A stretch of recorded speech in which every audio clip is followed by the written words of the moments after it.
Hey, vous êtes à la Ligue des Cinévores avec moi, Mathieu, et mon collaborateur et co-animateur, Max. Alors, comment ça va cette semaine, Max? Ça va très bien. La semaine de relâche est terminée. Ah, c'est Alors, triste. je suis en deuil, mais oui, ça va très bien.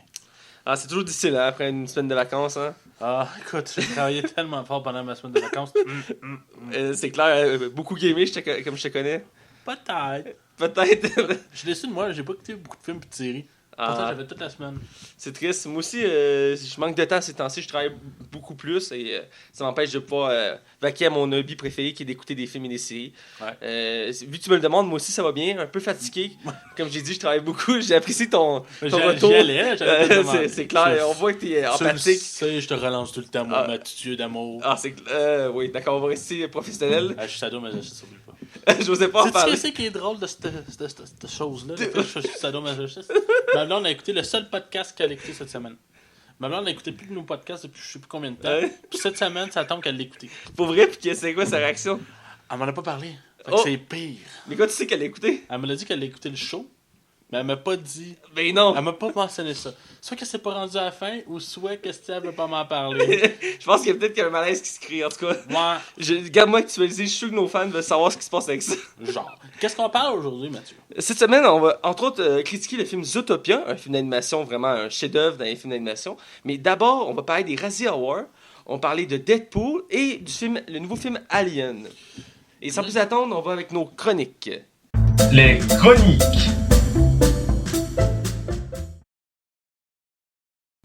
Alors, comme chaque semaine, notre première chronique qu'on parle, c'est ce qu'on a vu, ce qu'on a écouté.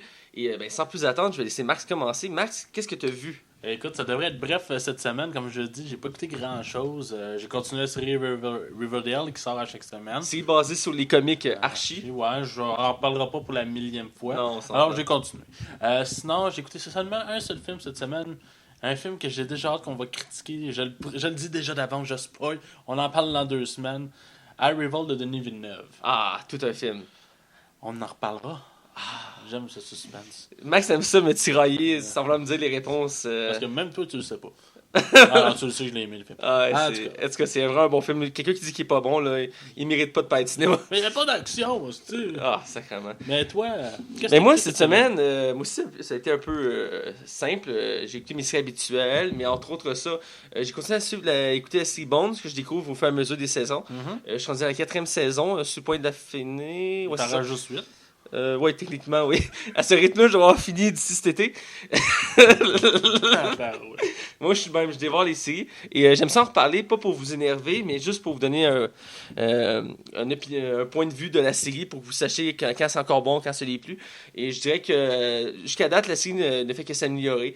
C'est très bon. Et il trouve toujours un moyen de réintroduire le principe même de la série, qui est de trouver des corps et de les identifier. Des fois, c'est un peu tiré par les cheveux, mais la plupart du temps, c'est bien, c'est très original. On est toujours surpris par les histoires. On s'attache aux personnages, on aime ça savoir ce qui leur arrive, ce qui se développe. Surtout entre les deux personnages principaux qui sont Bones et Boots, qui sont les deux personnages principaux, qui ont comme une histoire complexe entre les deux et qui est très intéressante. La série est vraiment bonne. C'est une des rares séries policières que je tripe vraiment à fond et que je dévore sans me tanner. C'est mon point pour cette semaine. Je vais juste en reparler. Je vais essayer de pas toujours en reparler, mais vu que je suis en plein dedans, j'aimais ça en dire quelque chose. Je vais te couper, par exemple. Je te lance un défi live. La semaine prochaine, je te donne une série à écouter et tu me donnes une série à écouter. Tu dis pas, peut-être pas nécessairement l'écouter au complet, mais tu n'écoutes une que je te propose. Ok, j'embarque dans le défi. Je te le donne tout de suite ou... Laisse-moi le temps de réfléchir, puis on va mettre notre défi sur la page Facebook. Mais pour l'instant, on va continuer l'émission, puis on va penser à ce qu'on va s'envoyer, puis on va l'écrire sur Facebook, notre défi. Je sais déjà que je te donne. Ah, ok, moi je vais réfléchir, j'ai tellement de séries en tête, puis je sais que toi, les séries longues. Ouais, c'est ça. Je vais te chercher de quoi dans ton calibre.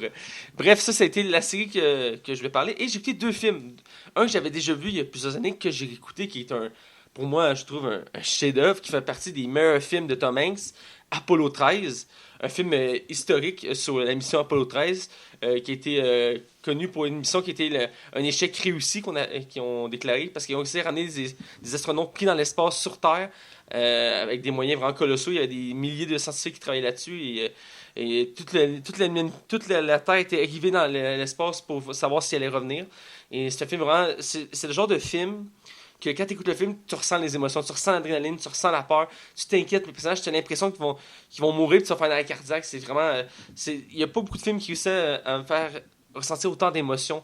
Et je trouve que ceux-là font partie de ces films-là. Surtout avec Tom Hanks, que je trouve que c'est un acteur de qualité 5 étoiles, qui a presque fait juste des bons films. Dans ce film-là, on le voit tout de suite, c'est vraiment un chef-d'œuvre. Et aussi, d'ailleurs, ça me fait penser, un des acteurs principaux du film est mort la semaine passée, Bill Paxton, qu'on a parlé. Et c'est drôle de le revoir dans ce film-là, qui était un des films les plus marquants de sa carrière. Et écoutez, c'est un film vraiment bon. Tu l'as déjà vu, Max, Apollo 13? Non, ça n'a jamais donné pour vrai. J'aimerais ça le voir. Écoute, je te le recommande chaudement. C'est un très, très bon film. Et le deuxième film que j'ai vu, c'est un film québécois. J'en écoute pas souvent des films québécois. J'essaie d'en écouter pour développer mon goût pour le cinéma québécois, que j'aime quand même. Mais j'ai appris qu'avec le temps, pour le cinéma québécois, qu'il ne faut pas le voir du point de vue comme si c'était du cinéma américain, mais bien du cinéma québécois. Et donc, ne pas le juger par rapport à ça. Et j'essaie toujours de faire l'effort. J'ai beaucoup de mes amis qui sont incapables d'écouter des films québécois à cause de ce point-là, parce qu'ils essaient toujours de comparer à des films américains et ce n'est pas la même chose. Ça se rapproche plus du cinéma français dans le style, même si... C'est parce que ça, ce qui arrive, je trouve, dans le cinéma québécois. Moi, je suis down d'écouter du film québécois. C'est ça, dans l'action, l'humour, tout ça. Puis, ce que je trouve plate, c'est que ça revient tout le temps au drame. Puis il y en a vraiment beaucoup de films dramatiques qui sortent au Québec. Puis écoute, c'est pas tout bon. Puis des fois, c'est juste plate comme film. Je sais que ça coûte à rien faire des films dramatiques. Mais à un moment donné, si tu viens que ton public ira plus voir tes films, faut que tu varies, là. Il essaie de varier, mais souvent ça marche pas tout le temps. T'sais, il essaie des films d'action, mais la plupart du temps, les films d'action marchent pas. Ben oui, mais là, quand c'est une vieille madame qu'on voit dans les annonces de Ferme Prix qui te propose une émission, puis c'est là qui est plus ou moins crédible. Tu parles-tu de Nitro Rush? Ouais, ouais. Ouais, Je l'aime en plus, Guillaume Le Métivier. Je l'aime comme acteur, mais c'est pas mettre Guillaume partout non plus. Ben, c'est un des acteurs fétiches du cinéma. Ça, c'est une affaire qui me cause un problème. C'est que je sais pas si tu as déjà vu. C'est des Québécois, c'est un trio qui ont fait ça. C'est comme un jeune sur un vélo. Turbo Kid, voyons, cherche un nom. Okay. Turbo Kid, qui est un film québécois de genre, mais qui a été tourné en anglais parce que c'est malheureux, mais pour percer, c'était mieux de le faire en anglais, puis les ventes vont être plus réussies. C'est un super bon film québécois de genre d'action, très gore, puis écoute... Je connaissais pas. Mais on fait rien ici de ça, c'est vraiment ben, ce serait un bon sujet de parler, mais moi, ce que j'en ai, c'est que j'ai vu le film, la nouveauté de cette semaine des films québécois, Ça sent la coupe. Un film québécois, une comédie dramatique, je dirais, avec comme acteur principal Louis-José Hood, l'humoriste, qui ici joue un peu un contrôle, puis c'est un rôle beaucoup plus sérieux. Même si de temps en temps il met sa touche d'humour, veut pas, c'est Louis-José Hood. Et ça tourne autour d'un de nos aspects les plus importants de notre société, qui est le hockey. Nous, les Québécois, nous sommes des fiers fans de hockey. Et le film suit la saison 2009-2010 du hockey, la saison de Halak. Pour ceux qui s'en rappellent, le gars-là qui a volé la vedette à Price pendant une saison avant de disparaître dans les limbes du hockey. Ouais, il est même plus dans la Ligue nationale. Je suis plus rendu où, j'ai perdu un peu son... Il est retourné dans les mineurs. Bref, et le film est intéressant parce qu'il est coupé en chapitres et chaque chapitre, c'est un match. Donc, mettons, ça va faire qu'il va y avoir un plan, en noir, c'est écrit 21e match, 12 octobre 2009. Puis là, la scène commence. Et on suit, dans le fond, un fan de hockey qui est joué par Louis-José Hood et qui doit gérer sa vie amoureuse et amicale et son amour pour le hockey et de tout réussir à mettre ça comment je dis ça? Comme un casse-tête qui se Ouais, c'est ça, exactement. Et il va avoir de la misère à y arriver et il va avoir des hauts, des bas. Mais le film est très intéressant. Ça va nous chercher dans notre côté de société. Nous aussi, on se reconnaît là-dedans. Des problèmes qu'on peut vivre aussi. Le côté familial, les amis, tout ça. Comment gager nos passions et avoir une vie sociale, avoir un amour avec nous. Donc, c'est vraiment très bon comme film. Je le recommande vivement. C'est vraiment un bon film québécois. J'en ai pas vu beaucoup récemment qui était bon. Il y a eu un bon retour critique. Ce qui est triste, par exemple, de ce film-là, c'est que ça a été un échec au box-office. Ça a vraiment pas levé. Il s'est ramassé en 6e position pour son premier week-end. Je suis un peu déçu pour ça, mais les films québécois... Puis pourtant, Louis-José Hood, je pensais que... C'est pas nécessairement qu'il rapporterait des millions, là, mais je pensais que il était assez suffisamment fort pour faire une tête d'affiche qui vend un film. Il faut dire que c'est lui qui porte le film, parce qu'à part lui, les autres acteurs, oui, ils sont connus, mais c'est plus lui il est plus centré sur lui, donc les autres sont plus secondaires. Mais j'ai pas eu l'impression qu'il y a eu full promotion non plus, là. Non, moi aussi, j'ai pas remarqué qu'il y a eu beaucoup de promotion, mais il a pas besoin d'en faire tant que ça, vu que c'est un sujet qui accroche facilement. Chaque fois qu'on parle de hockey, ça accroche les fans. C'est pour ça que, mettons, Bon Cop, Bad Cop a aussi accroché les fans. C'est le genre de film qui vient chercher tous les aspects de notre société. C'est vraiment ça qui est intéressant. c'est aussi ce genre de film-là vient chercher aussi nos aspects de notre société. Je pense que le hockey, c'est toujours gagnant pour les films québécois. Parce qu'à chaque fois, c'est un succès. Les Boys, c'est une des. Ouais, les Boys, c'est un gros signe de succès. Mais il y avait le film Les Canadiens, le film, quelque chose comme ça. Ah oui, pour toujours les Canadiens. Ouais, ça va être un échec. Ouais, ben. Ça va l'air poche. C'est un film, je l'ai pas du tout complet, mais c'est un film un peu hypothétique parce que c'est. Si les Canadiens avaient gagné la Coupe en je sais plus quelle saison. Et ça mène autour du hockey, mais aussi de tous les aspects qui sont aux côtés du hockey. Et l'histoire était plus ou moins fluide et intéressante. Donc, je trouve l'idée de base était ordinaire. Là. Ouais, ben, je pense que c'est un des rares cas de hockey qui a moins marché. Mais généralement, tout ce qui est hockey nous accroche, nous, Québécois. Entre autres, il y a un film qui va sortir bientôt qui est Goon 2. J'ai adoré le premier, qui est réalisé par un réalisateur canadien et qui met en vedette un acteur québécois. Voyons, Sean William Scott, qui est un gros acteur américain. On voit plus, par exemple. Là, mais... Ouais. Mais avec ça donne une nouvelle notoriété. Ben, en tout cas, au moins, il est pas chez eux à rien faire. Là, ouais. Puis il fait plus juste des American Pie. Puis... mais il doit avoir qu'un 5 qui arrive. Ça doit. C'est ça qui l'a rendu connu. Bref, on va aller directement dans l'actualité. Ouais. Cette semaine, dans l'actualité, on a vraiment gratté les bars. Vraiment, on a cherché dans les poubelles pour vous. Il y avait rien. Écoute, Max a plongé dans une benne à ordures. Il a cherché pour vous. Mais il n'y avait pas tant de choses. Il y a quelques petits éléments intéressants. Je vais commencer d'abord. Ouais, vas-y. Premièrement, ils ont sorti le premier teaser de Deadpool 2. Oh my fucking god. Écoute, c'était... quand j'ai entendu qu'il allait y avoir un teaser, tout de suite, j'ai cherché cette internet et je l'ai trouvé, je l'ai écouté et j'ai trouvé ça tellement drôle. T'as-tu écouté la version Barclay un petit peu? Genre filmé au début, Barclay, puis après la version qualité. Ouais. T'en as pensé quoi? Ah, c'était super drôle. Écoute, on retrouve la saveur de Deadpool toujours si drôle. Là, il parodie encore. Là, il parodie Superman, ce qui est très ironique parce que c'est pas le même univers. Je sais pas comment ça fait qu'ils ont autorisé ça, mais... écoute, il riait de Green Lantern. Ouais, c'est vrai. C'est vrai, vu de même. Et j'ai vraiment mis la scène est très courte, mais... Est-ce que tu connais la loi de la parodie? Vas-y, non? T'as le droit de parodier légalement n'importe quelle œuvre culturelle. Alors, Marvel pourrait faire un film de parodie sur les super-héros de DC, c'est légal. T'as le droit à la parodie. Tant que c'est pas du copiage, c'est pour ça que les films comme un film de peur, dans ce genre-là, peuvent parodier sans avoir besoin des droits, parce que la parodie est un droit. C'est une petite mention honorable. Ah, c'est intéressant, je l'ignorais. C'est très intéressant. Donc, le teaser est très drôle. Toi, qu'est-ce que tu as pensé du teaser? Écoute, j'ai trouvé ça super drôle, pour vrai. Là. Sérieusement, c'est tellement ça que je m'attends de Deadpool 2. Puis écoute, je pense que c'est parfait. Puis tu le vois que ce film-là n'a pas besoin d'avoir un budget de monstre. Là. Juste. Écoute, des gags un après l'autre, puis je suis down. Moi, j'ai vraiment trouvé ça drôle. Puis en plus, je sais pas si t'as remarqué, il y a beaucoup de petits messages cachés. Oui, on a quelques références, dont une qui est sur la cabine téléphonique au début, quand ils changent, qui font mention qu'on va sur Cable, un des personnages les plus attendus de l'univers des X-Men depuis plusieurs années, qui va être introduit dans Deadpool, et qu'il y a encore des rumeurs de savoir quel acteur va le faire. Et ça va être j'ai hâte de voir cette équipe, c'est un gros morceau de l'univers des X-Men. Ça va sûrement être Pierce Brosnan, moi je te le dis, je il y a des rumeurs pour d'autres acteurs comme Mel Gibson et Ron Perlman aussi. Ouais, aussi. Il y a quelques acteurs en liste qui espéraient pour le rôle. Mais c'était drôle, c'est quoi qui était écrit, je sais pas si tu te rappelles, ça disait le nom du gars Nathan Summer. Ouais. Is coming, mais pas coming, c'est C-O-M-I-N-G. C'est C-U-M-M-I-N-G. En tout cas, je trouve ça drôle. Ouais, c'est vrai que c'est encore très drôle. Ça double l'effet du gag. C'était un très bon teaser. Je vous invite à aller le voir. On l'a mis sur notre page Facebook, tellement je trouvais ça drôle, il fallait que je le partage. Donc, allez le voir.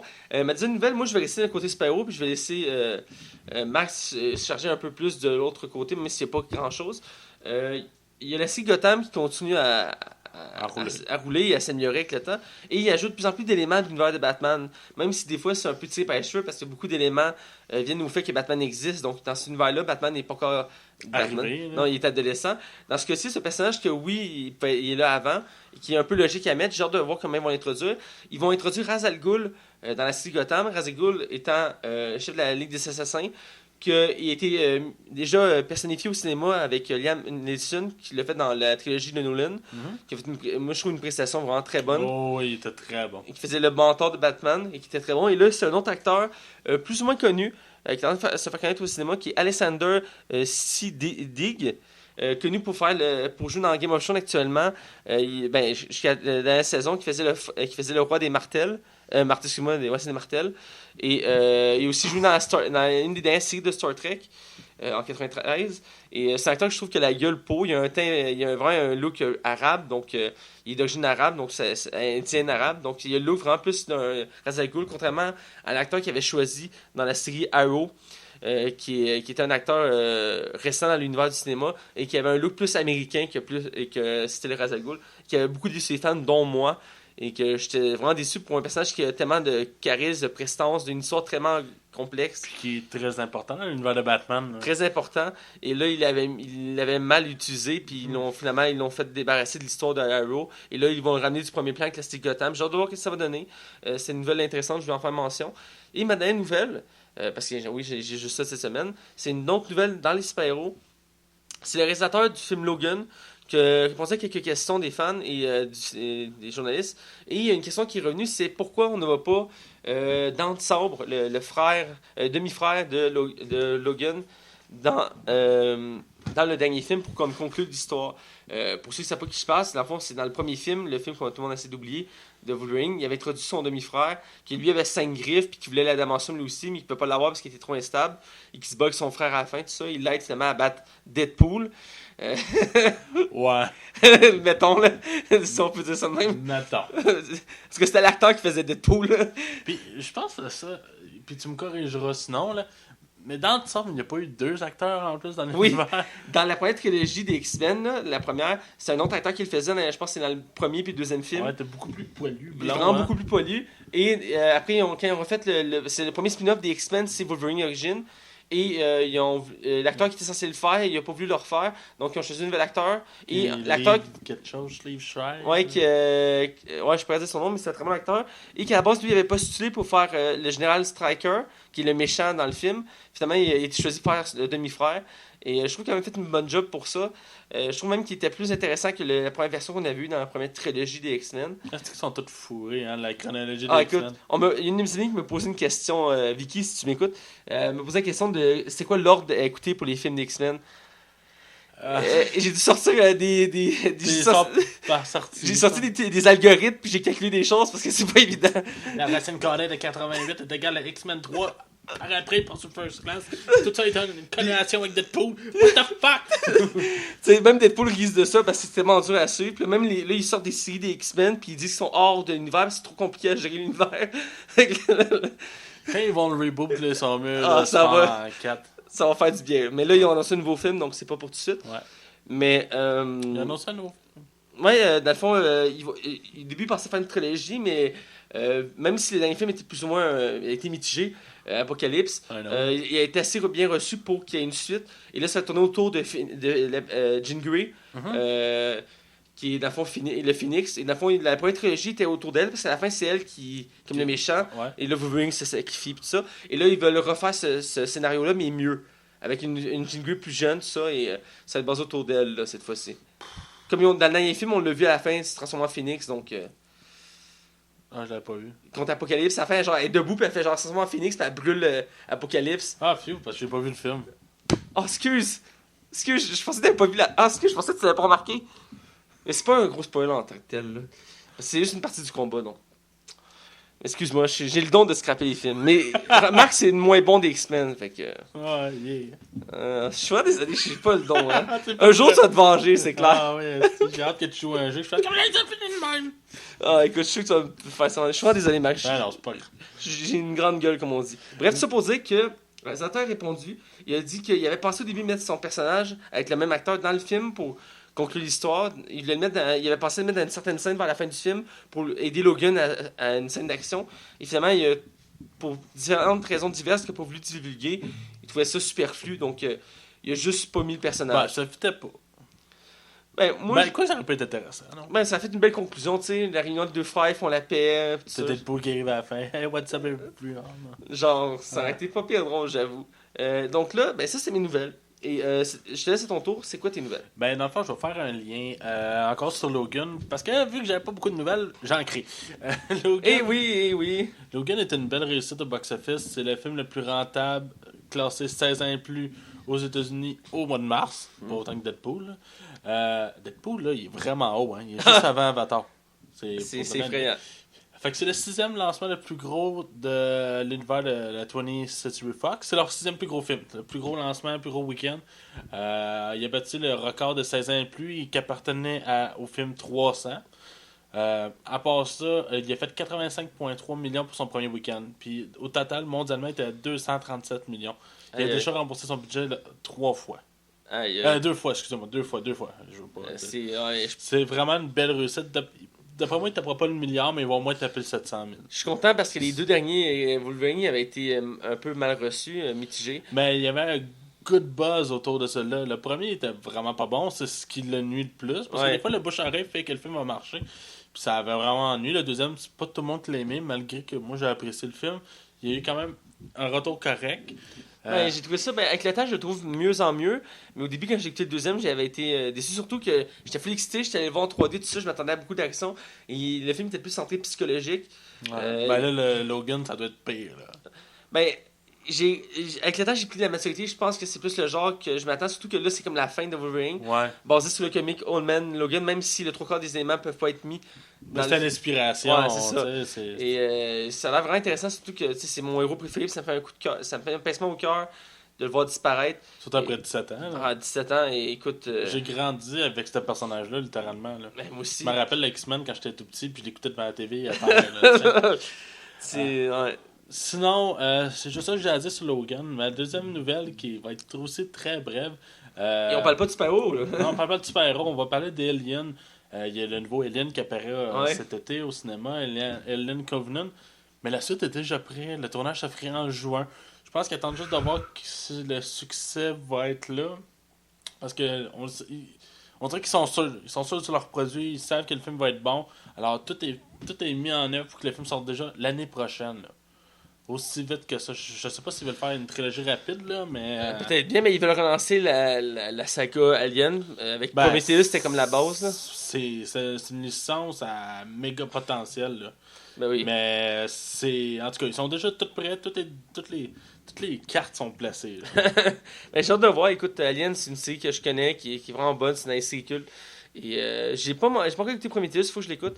Mais à la base, c'est une série vraiment culte. Et j'ai hâte de voir ce qu'ils vont faire avec la bande-annonce du nouveau film qui sort cet été est très intéressante. Moi, elle m'a pas convaincu. Je pense qu'il y en a eu une deuxième. Hein? Ouais, il y a une deuxième. Ouais. J'ai pas vu la deuxième, j'ai vu la première parce que j'essaie de pas me faire spoiler vu que j'aime bien l'univers de l'Alien. Mais...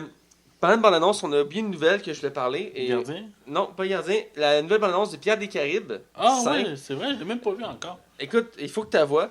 On va aller la regarder. Non, c'est pas vrai. Et je vais faire ça très rapidement. Ils ont sorti une nouvelle bande-annonce qui dévoile plus d'éléments sur l'histoire et sur les personnages. Et une des choses qui a fait le buzz sur ce bande-annonce-là, je suis surpris que tu n'en aies pas entendu parler, ils ont rajeuni Johnny Depp pour une scène, hein, je pense. Pour une scène, parce que dans le fond, il y a une scène de flashback où on apprend dans le fond que Jack Sparrow était un des matelots du Capitaine Salazar avant que Salazar devienne un fantôme.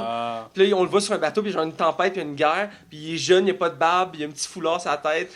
Puis ils l'ont full rajeuni un peu comme ils ont fait avec Tony Stark. Ouais, dans Civil War. Ouais, ils ont fait le même principe, et là, t'es comme, t'es bluffé, là. Ouais. Ça a fait le tour, c'est vraiment un phénomène. Et aussi, on comprend l'histoire un peu plus avec du sens, que c'est comme une quête de vengeance et tout ça. Et ça a l'air d'être meilleur que le 4e qui avait été vraiment. C'était correct. Là. Ouais, correct. C'est vraiment pas autant d'être au premier. Non, c'est ça. Et là, il a l'air d'avoir redonné le ton. Puis d'avoir pris du pep. Donc, je voulais en parler. Ils ont pris du temps à le faire, celle-là. Hein? Au début, il voulait abandonner la franchise. Puis il voulait faire un reboot. Mais là, il s'accordait pas sur le fait de le faire sans Johnny Depp. Ouais, puis il a entendu. Le film était censé sortir le 2 ans et demi. Finalement, le film était repoussé d'un an, puis il était repoussé d'une autre année. Fait que ça a pris vraiment comme 5 ans avant que le film sorte. Là. Ouais. Mais absolument, c'est bon signe. Disney, je pense qu'ils sont rendus à un point qui essaie de faire vraiment attention à leur franchise, parce qu'ils veulent les faire vivre longtemps. Là. Ouais. Tu sais, c'est une machine à argent. Là. Disney, c'est parti. Là, t'sais. Mais Disney, je trouve à date, c'est eux autres qui font la meilleure méthode. Écoute, j'aurais jamais pensé ça de Disney. Disney, à un moment donné, moi, dans ma vie, il était rendu à une étape que j'étais écœuré de les voir. C'était des produits préfabriqués avec des fausses chansons, avec des acteurs qui étaient poche que le calice, on va me dire, excuse-moi, là. Puis, écoute, je trouvais que c'était juste une machine à cash. Puis, je trouve qu'avec Marvel, on dirait qu'ils ont pris du pep. Les Pirates des Caraïbes, j'ai l'impression qu'ils font vraiment attention. Même leur film d'animation n'a jamais été aussi bon, là. C'est vrai qu'ils sont en constante amélioration. Ouais. Peut-être le seul bémol que je leur donnerais, c'est que là, ils sont en train de tout refaire leur film d'animation classique comme La Lune de la Jungle, La Belle et la Bête. Puis Ben, le prochain, c'est le Roi ça a Lion. accroché les gens, donc là, ils voient qu'il y a un potentiel, donc ils l'exploitent, c'est Disney. Ça marche fort, c'est ça qui arrive. Puis La Belle et la Bête, on va se le dire, c'est sûr que ça va être un succès au box-office. Ben oui. Puis je m'en vais le voir. Fait que je m'en donnerai des nouvelles. Ah, c'est sûr. Sinon, ben, on va aller dans le hors-sujet. Parce Ben que oui. je te skip, moi je prends l'animation. Quoi, tu me voles mon animation? Ben, Hey. vu que t'as pas rien à me mentionner cette semaine, ça arrive. Ouais. Écoute, je ferai pas une critique, là, parce qu'on fait pas de critique de jeux vidéo, mais si j'ai eu la chance, je fais un partage de compte avec un ami.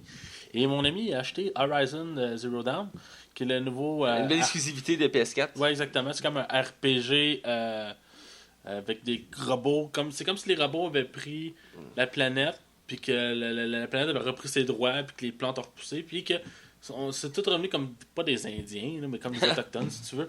Et il faut qu'ils vivent entre les animaux, les humains et les robots. C'est super beau. Écoute, ça, là, je peux pas le nier, là, c'est magnifique.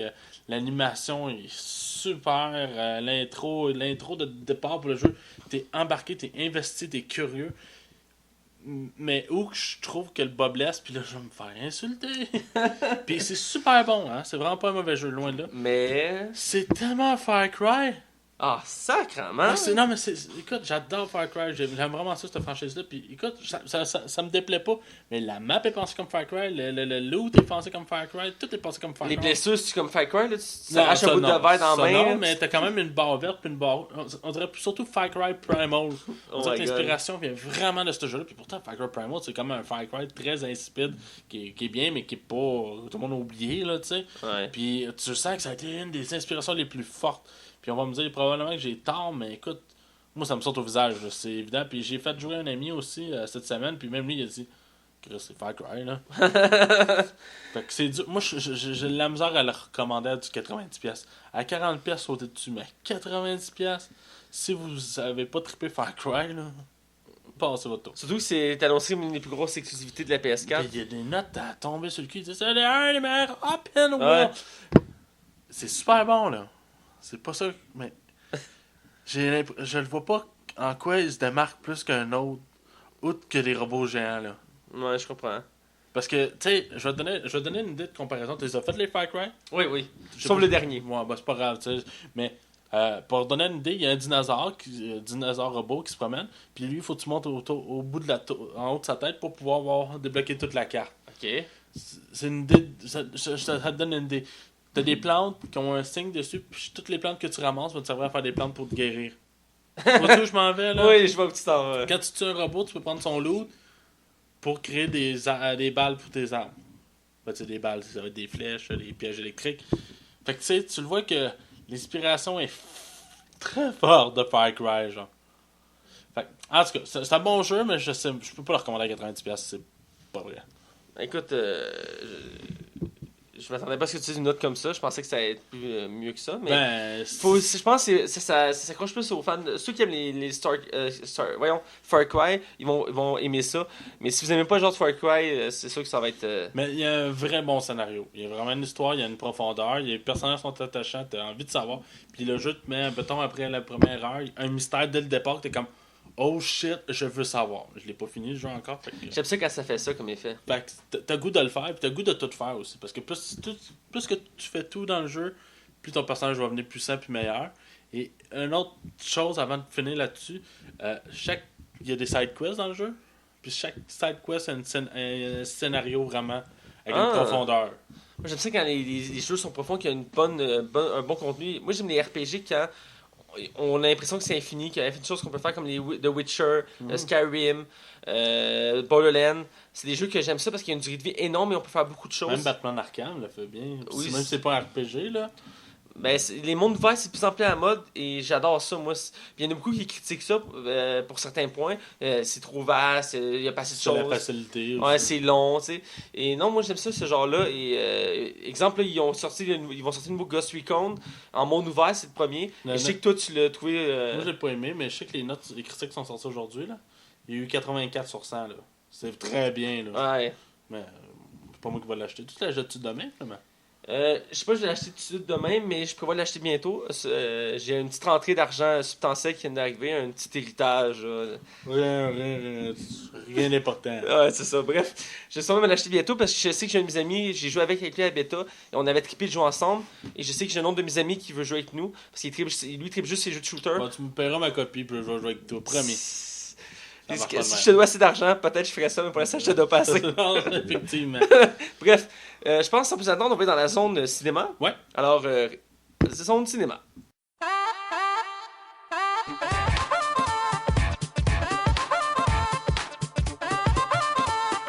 Bienvenue dans la zone cinéma.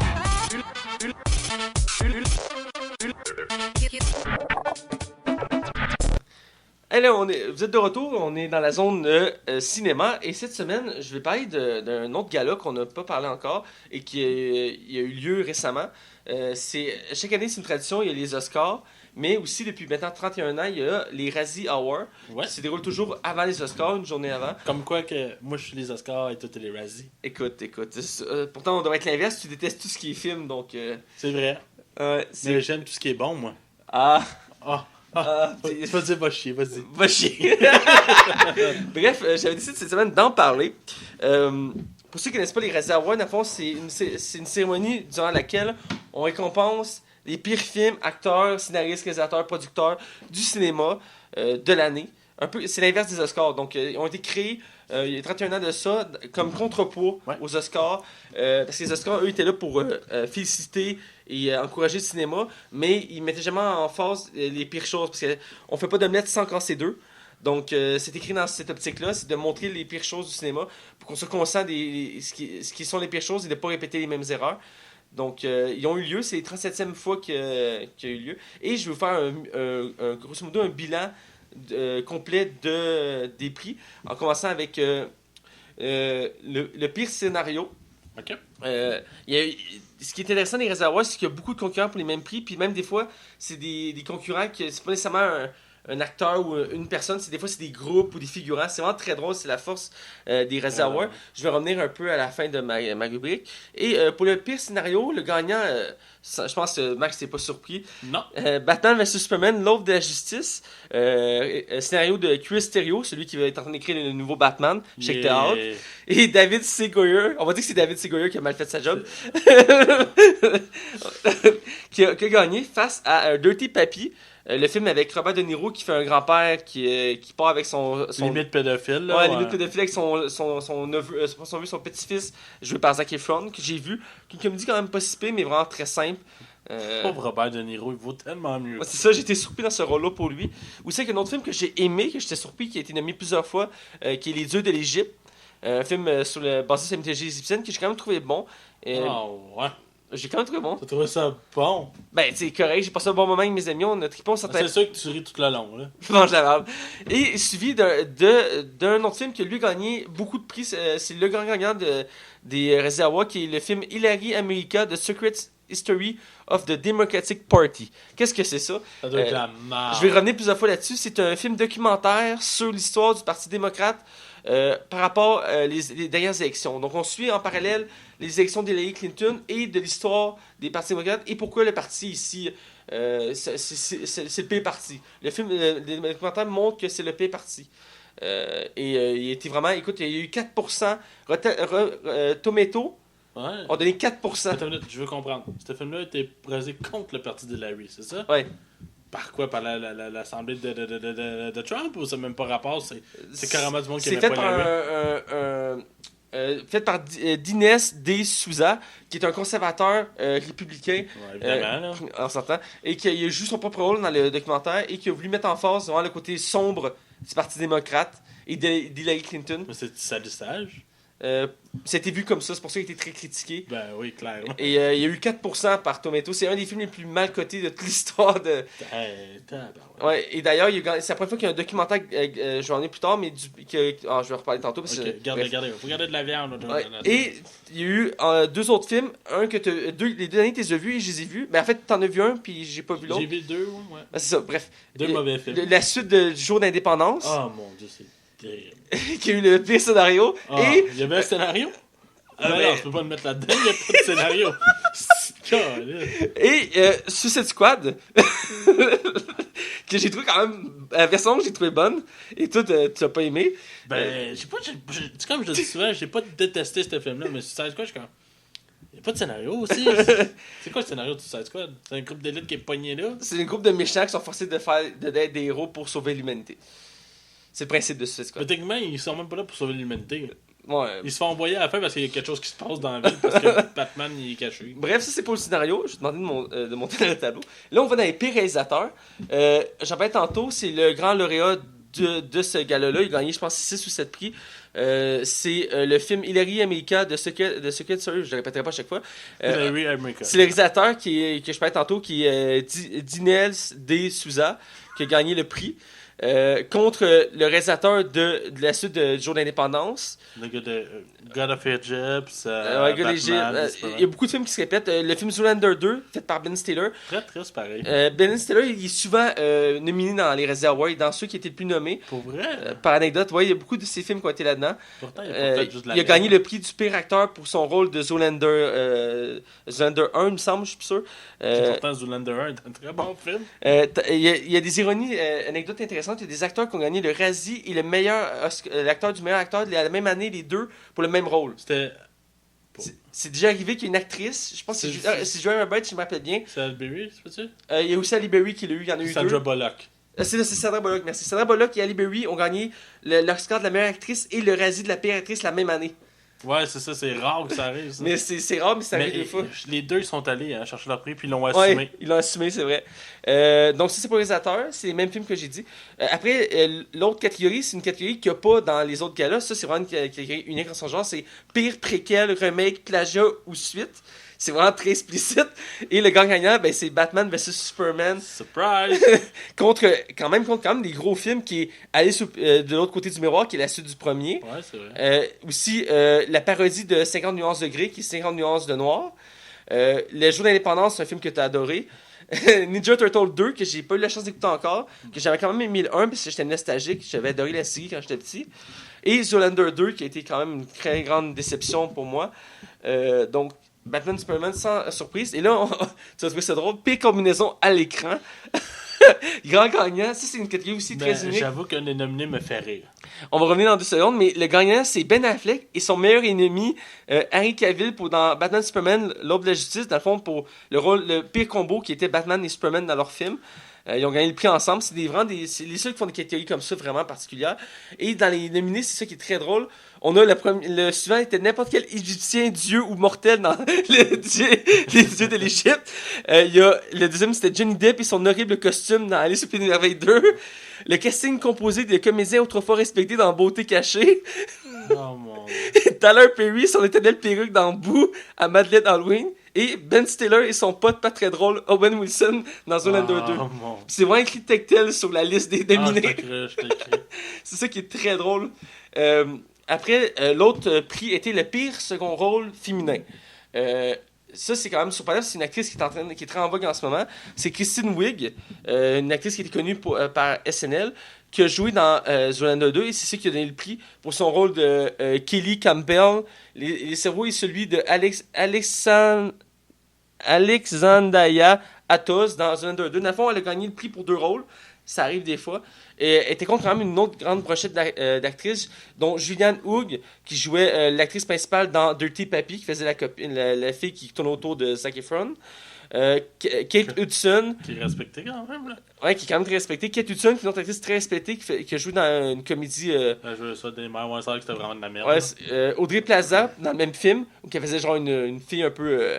On va dire les termes, je veux dire, comme tu dirais, une salope. Wow. Je suis mal cité ici. Arrête donc, là, tu l'as dit tel quel tantôt. Jane Seymour, une autre actrice très, très bonne, qui a été. Son rôle, c'était pour la parodie de 50 nuances de gris.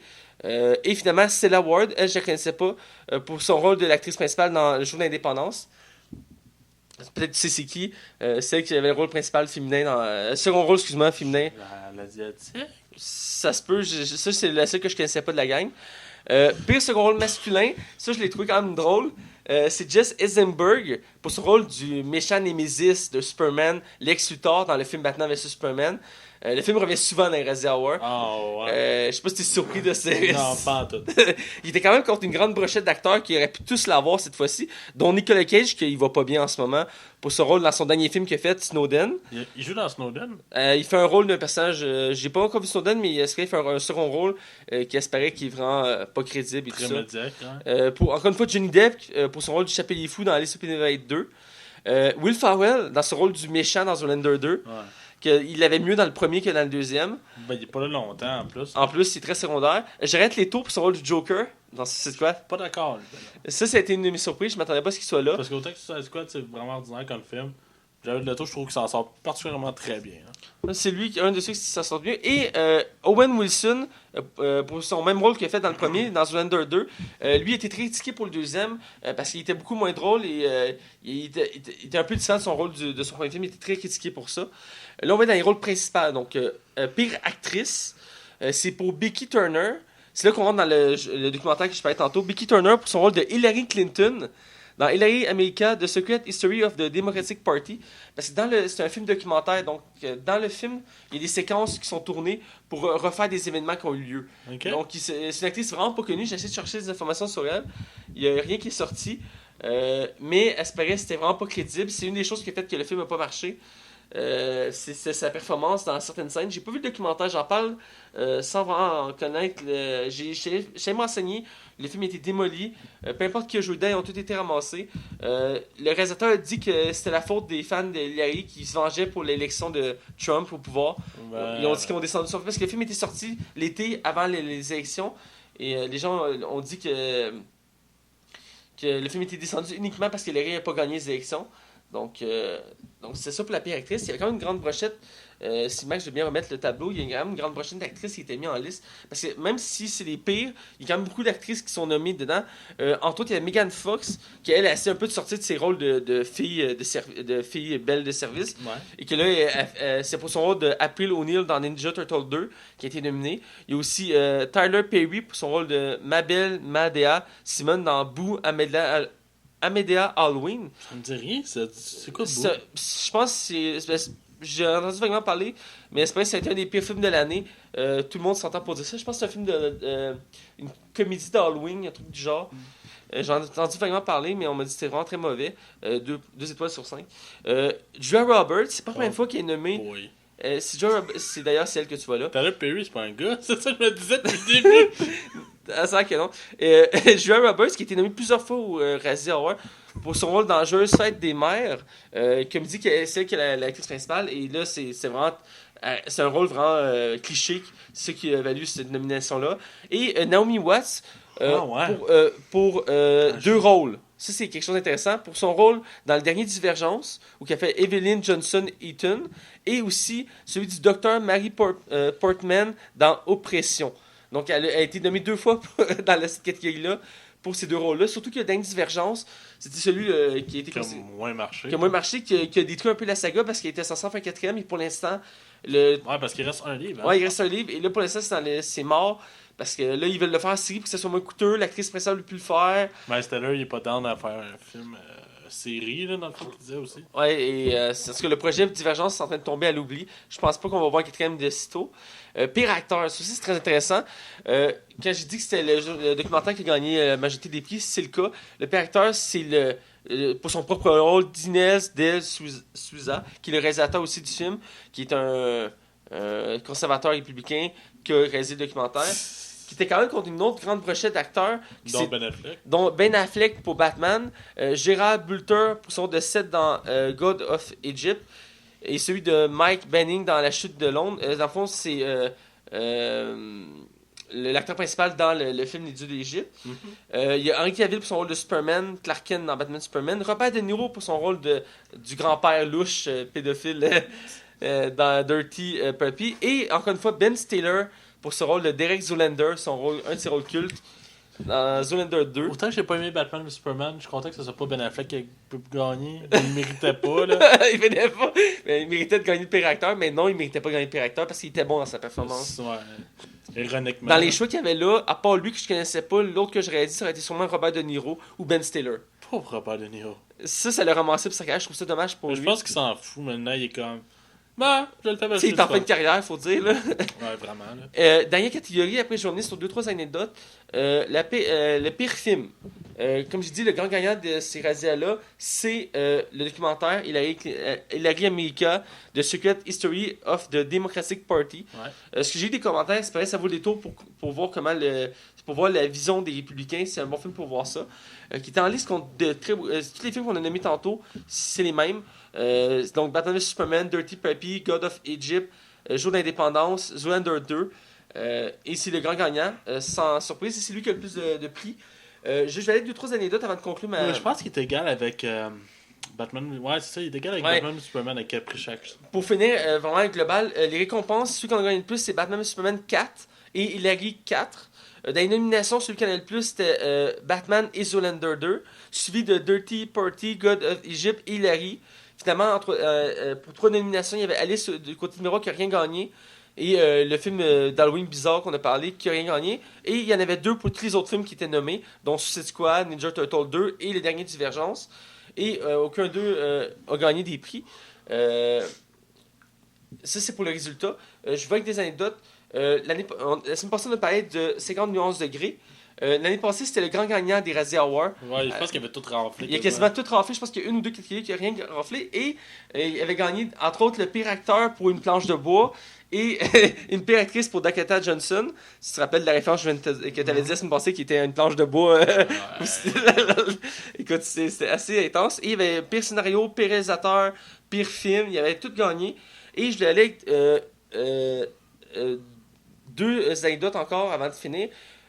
En 2017, notre dernier réservoir a eu une récompense spéciale. Dans le fond, c'est le documentaire. C'est la première fois que c'est un documentaire qui gagne le pire film. C'est la première fois que ça arrive dans toute l'histoire des réservoirs depuis le début. Deuxième anecdote intéressante. En 2000, l'acteur Sylvester Stallone, qui est considéré comme l'acteur qui a eu le plus de récompenses des Razzies, a gagné 10 prix. Il a été nommé 30 fois. Et il a été nommé pire acteur du siècle pour 99,5% de ce qu'il a fait en 2000. Et pour être précis, il avait gagné en 90 le prix du pire acteur des années 80. Et finalement, en 2000, le pire acteur du siècle. Mais par contre, en 2016, l'année dernière, il a reçu le réservoir de la rédemption pour son rôle dans Creed. Dans Creed, exactement. Il était nominé aux Oscars, puis il était un des favoris. Justement, c'est pour ça qu'ils ont donné ce prix-là. C'est parce qu'à un moment donné, Sylvester Stallone, ce qui est arrivé, c'est qu'il faisait des films tellement épais. Il y en a un, je pense, qui est comme agent secret avec sa mère. Tu sais, c'était genre, tu sais que des fois, tu vois des parodies de films d'action qui rient beaucoup de Arnold Schwarzenegger, puis de Sylvester Stallone, parce qu'à un moment donné, il y a un film d'Arnold Schwarzenegger qui tombe enceinte, là. Ouais. Tu vois qu'à un moment donné, il est la sauce. Et je veux juste, il y a quelques mentions intéressantes parce que de temps en temps, les réservoirs décident de donner des récompenses spéciales, je viens d'en nommer. Mais il y en a eu d'autres, il y a une liste intéressante, je ne les ferai pas toutes, mais il y en a certaines que je voulais faire mention. La première, c'est une comédie que j'avais vue à l'époque, que j'avais trouvé quand même drôle, avec Robin Williams, qui était Camping Cart. VR en québécois. Et en 2007, il a gagné le prix divertissement familial le plus lamentable. T'avais aimé ça, toi? Ben, j'étais jeune à l'époque, en 2007, j'étais jeune. Ouais, c'est ça, me semble, quand je l'avais vu. Avec lui, puis Lindsay Lohan, qui faisait sa fille. C'est elle qui faisait sa fille. À l'époque, avant qu'elle devienne fuckée. En 2004, le pire AirSads. AirSads, c'est une expression pour dire pire comme... pas une parodie, mais je veux dire tentative de faire une copie, là. Pire copie, pour le film Le chat chapeauté. C'est le chat dans le chapeau. Ouais, le chat dans le chapeau. Et en 2003, le film le plus flatulent à destination des ados pour Jackass le film, que tu as sûrement déjà vu. Ouais, je dis. Écoute, c'est super drôle comme film. Faut vraiment être de mauvaise foi pour pas rire à ça. Et le premier prix spécial qu'il avait donné, c'était en 97. Pire scénario pour un film ayant dépassé 100 millions de dollars de recettes pour Twister. C'est quoi Twister? C'est un film sur les tornades, je me rappelle bien. Ça a été très populaire à l'époque, mais le film était très... il me semble que c'est Twister, on va regarder vite fait. Mais il me semble que c'est Twister, j'avais lu vite fait en m'en venant tantôt. Oui, c'est ça. C'est le film des tournades. C'est un très bon C'est film. avec Bill Paxton en plus. Oui, Bill Paxton, c'est un de ses films cultes. Et non, c'est pas Bill Paxton. Oui, c'est Bill Paxton. Ah, Et avec aussi l'actrice qui est là, qui est très connue. Et c'est un très bon film. Il a gagné plusieurs prix, mais ils ont donné cette récompense-là. C'est la première récompense spéciale qu'ils avaient donnée. Je trouve ça très drôle. Et ben c'est ça. Ça, c'est ce que je l'ai dit, c'est Réservoir. C'est très drôle à écouter. À chaque année, j'aime ça regarder les prix qu'ils donnent. L'année passée, c'est drôle parce que j'avais voulu en parler la semaine passée avoir su, je n'avais pas regardé. Parce que l'année passée, j'avais passé un peu par-dessus. Que c'était les 50 nuances degrés qui avaient gagné vraiment tout. Ça a été drôle d'en reparler. Mais là, j'ai pu en parler cette semaine. Et aussi, c'est drôle de voir qu'est-ce qui n'a pas été aimé. Et, dernière anecdote en passant, qui vote pour ces Razzies, c'est simple, il faut que tu sois membre. Donc, tu peux t'inscrire, donner membre, et après, tu as le droit de vote. Ah. Tout simplement. C'est moi qui décide. Fait que n'importe qui peut voter. Donc, c'est vraiment. Les résultats, c'est vraiment. C'est pas comme aux Oscars, puis que c'est un groupe très select qui décide. Là. Les choix sont choisis par une gang de personnes, mais c'est nous qui votons après pour savoir qui gagne. Mais c'est vraiment très simple. Tout le monde peut voter. Et c'est ça qui aussi montre que c'est les gens comme toi et moi qui peuvent décider qu'est-ce qui est le pire. C'est vraiment un gars-là qui a été créé comme contrepoids pour représenter vraiment ce qui est le pire du cinéma et pour éviter de faire ça, d'éviter le pire. Dans le sens qu'en voyant ça, on essaie d'éviter ça. Ouais. C'est un peu le but, même si souvent ça se répète de certaines choses. Il y a même un moment donné, ils ont donné un prix spécial à un réalisateur parce qu'il avait fait tellement de mauvais films dans sa carrière qu'il avait donné le prix du pire réalisateur de tous les temps. Ah, c'est-tu Uwe Boll? Je ne sais plus du nom, Ah, mais c'est sûr que c'est lui. C'est sûr que c'est lui. c'est juste pour lui faire remarquer que d'essayer de s'améliorer, ça, il avait donné ce prix-là. Ah, ben. En tout cas, c'était ma chronique sur Réservoir. Je vous invite à aller voir ça, c'est très intéressant. On peut voir vraiment, on peut vraiment se faire une idée de ce qui est pas bon, mais en même temps, il faut rester nuancé, comme j'ai dit, c'est n'importe qui peut voter. Mais c'est une bonne impression de ce que les gens aiment et aiment pas au cinéma. Même si certains films, je suis un peu plus. Mais tu sais, ce qui fait vivre le cinéma, c'est l'argent. Le monde vote avec leur portefeuille. Si un film marche pas, seulement, c'est un signe. Ouais. T'sais. Bref, je pense que sans plus attendre, on va parler du film qu'on parle cette semaine, qui est le film d'animation Zootopia. Alors, sans plus attendre, on va du côté des non-spoils pour vous en parler. Attention, la section qui suit ne contient aucun spoiler. Attention, la section qui suit ne contient aucun spoiler.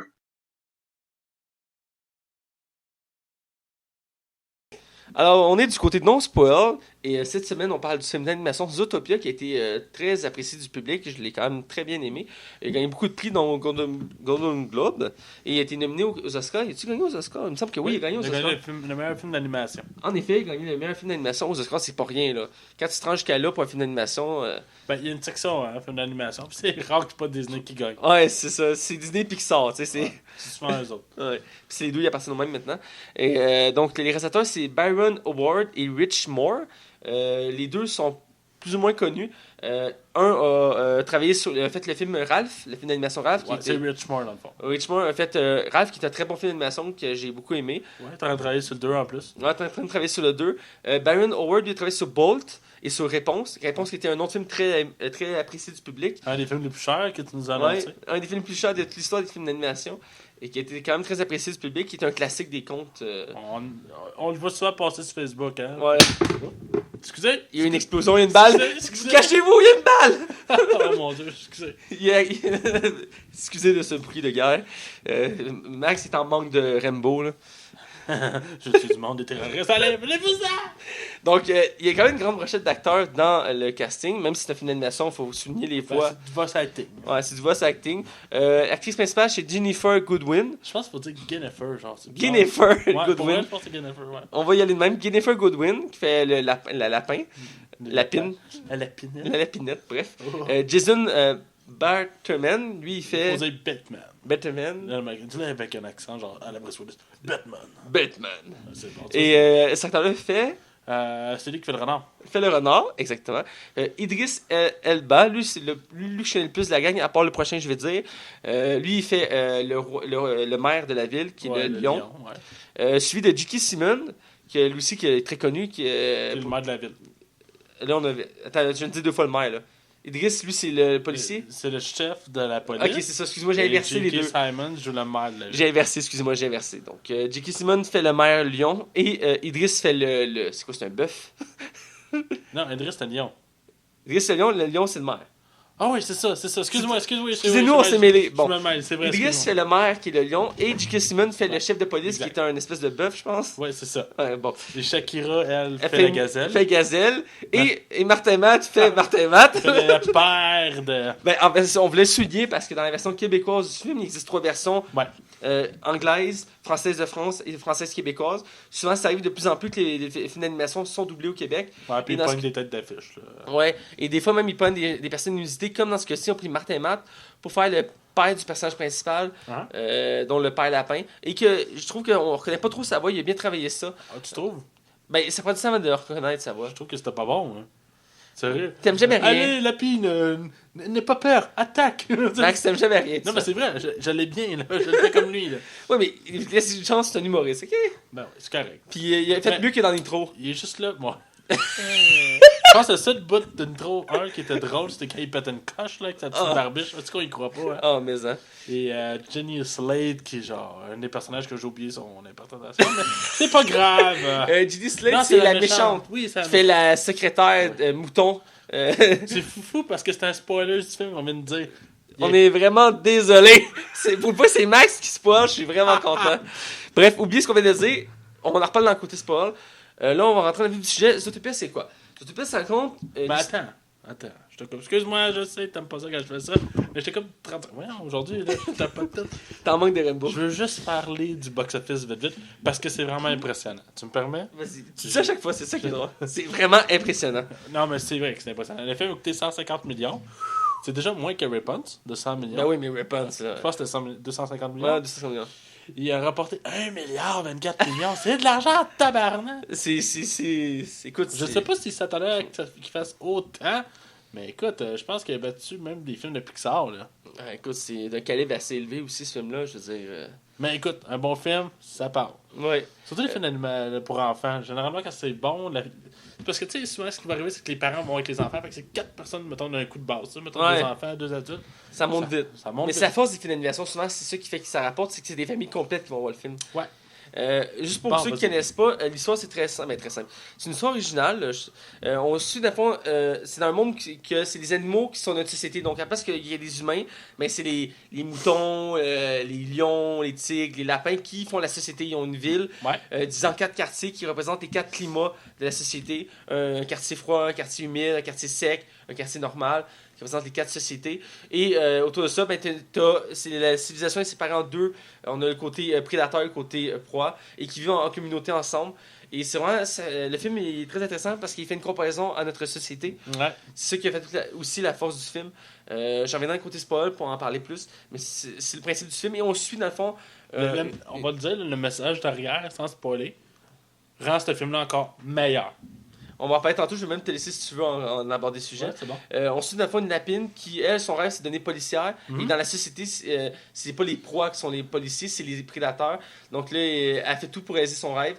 Et c'est ça qui est intéressant, parce que c'est une bonne... Elle réussit, c'est ça qui est cool. Ouais, Parce que dans le fond, ce qui est intéressant aussi au point de vue, c'est que c'est un personnage féminin et c'est un personnage féminin qui est fort. Tu sais, Oui. c'est pas juste une lapine de service. Là. Tu sais, elle est pas là être la blonde de l'autre. Non, elle est là, puis elle met son poing sur la table, elle se laisse pas intimider, puis elle se laisse pas plier. Pas parce que t'es un plus gros qu'elle que t'as plus d'importance qu'elle. Sérieux, là, c'est vraiment beau comme message. Écoute, tu m'en as les mots de la bouche. C'est vrai que des rôles féminins forts comme ça, on n'en voit pas souvent. Et Disney, c'est un des rares qui met ça à l'avant. puis c'est très bien, puis c'est très bon, ça sort très bien le film. Tu me permets une parenthèse? En Russie, actuellement, le film La Belle et la Bête il risque d'être boudé au cinéma. Sais-tu pourquoi? Pourquoi? Parce qu'il y a un personnage qui est gay. Ah oui, j'ai Et entendu la Russie parler. un des députés en Russie veut interdire la projection du film. Mais moi, j'espère que Disney va tenir leur bout. C'est juste ça que je me dis. J'espère parce que ce film-là, je suis pas très Disney à la base, mais ce film-là il m'intéresse parce que c'est un classique puis il a l'air bien fait. Mhm. Avec Emma Watson. Je te vois ici, je te vois là, tu baves en ce moment là.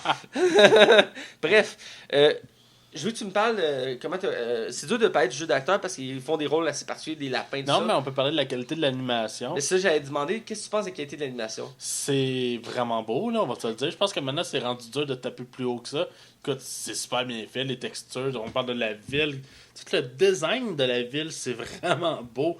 Puis écoute, des fois, t'es comme... ce qui est plus faux, c'est les personnages, tellement que la ville est bien refaite. C'est super beau. Écoute, il y a tellement une patte artistique en arrière, ça rend le film encore plus captivant à l'œil. Surtout, j'imagine que des enfants de bas âge qui regardent ça, ça doit être vraiment avoir un intérêt grandiose pour eux autres de voir autant de couleurs, mais tu sais que c'est comme. C'est ce qu'ils voient tous les jours, malgré tout, si on enlève les animaux. Écoute, moi, ce film-là, là, sur bien des points, là, il m'impressionne. Toi, l'animation, t'en as pensé quoi? Ben écoute, il m'a impressionné. Écoute, la façon que c'est dessiné, la façon que c'est présenté, les décors, les effets qu'on voit, les effets spéciaux qu'on voit dans le film. Écoute, j'ai été vraiment étonné et surpris. J'ai apprécié toute la saveur du film du début à la fin. Chaque décor qui était utilisé, chaque intersection de la ville qu'on voyait était vraiment unique en son genre. C'est ça, ils ont toute une identité propre. Puis j'ai C'est beaucoup vivant. aimé la façon que la ville est découpée. Ouais. C'est bien pensé que comme il y a 4 quartiers principaux ou que c'est 4 climats, et à travers ça, il y a plein de petits quartiers, comme un quartier de souris, un quartier de moutons, tout ça. Et j'ai beaucoup aimé ça. Comme j'ai dit tantôt, j'ai beaucoup aimé la comparaison avec notre société. C'est une belle façon de montrer comment notre société fonctionne, parce qu'il y a beaucoup d'éléments, c'est les mêmes éléments qu'on peut revoir dans notre société. Tout ce qui est tolérance, acceptation. Le racisme, c'est le ça, racisme. c'est ça le principal sujet du film pour elle. Puis il montre très bien, puis il donne une bonne morale. Disney était reconnu à l'origine pour les films avec des morales, parce qu'il prenait des contes, puis les contes, c'est ça. Et là, ici, on veut à la même touch. Mais encore plus poussé, je trouve. C'est vraiment très profond, puis c'est très bien, c'est très clair, je veux dire, c'est très bien. Ça prouve que les différences entre les cultures, on parle juste du niveau animalier dans le film, c'est pas parce que t'es différent que t'es mieux, t'es moins qu'un autre, tu sais. Ouais. C'est ça qui est vraiment intéressant parce que t'as vraiment. Écoute, peut-être les enfants, je pense à la prime abord, ne remarqueront peut-être même pas ce message subtil-là. Je pense que ça concerne. Tu sais, des fois, Shrek, c'est un des films que justement je trouvais qu'il faisait bien. Ouais. T'as des gags que l'enfant ne comprendra pas, mais que l'adulte va comprendre. Puis ça, là, je trouve que ce qui est intéressant, c'est qu'il y a une belle morale. Puis sérieusement, là, je trouve tellement. C'est tellement bien amené, je trouve ça. Wow! Euh, Il mérite son Oscar pour vrai, ce film. non, il mérite clairement. Puis écoute, le film est drôle. Il est très drôle. Ah oui, il est très drôle. J'ai ri souvent, puis écoute, je l'ai écouté un après-midi, genre sur mon cellulaire, puis écoute, je l'ai écouté au complet. Je trouve ça super bon. Moi, j'ai écouté sur mon ordi pour avoir une meilleure qualité, mais oui, il était super. Ben, bon. moi j'ai Netflix.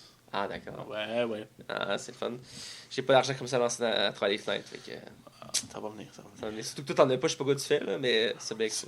C'est quelqu'un qui me prête son compte. En tout cas, c'est Ah, tu fais ben, pitié. c'est le Max. compte à ma soeur, là, Tu mais. fais pitié, Max. Tu fais Ben, elle me l'offre, là. Écoute. ben oui, c'est ça. Tu peux avoir Mais, ton. en tout cas, pour revenir au film, Ouais. sinon, toi, la relation des personnages, comment t'aimais ça, vu que, tu sais, justement, on voit que le bœuf est plus grand, plus imposant, fait que par défaut, J'ai il bien essaie de aimé pas- l'évolution des personnages, puis aussi la façon que chaque animal est représenté dans le film, et aussi de la façon qu'ils sont, comme tu dis, il y en a qui sont plus imposants, aussi leurs fonctions.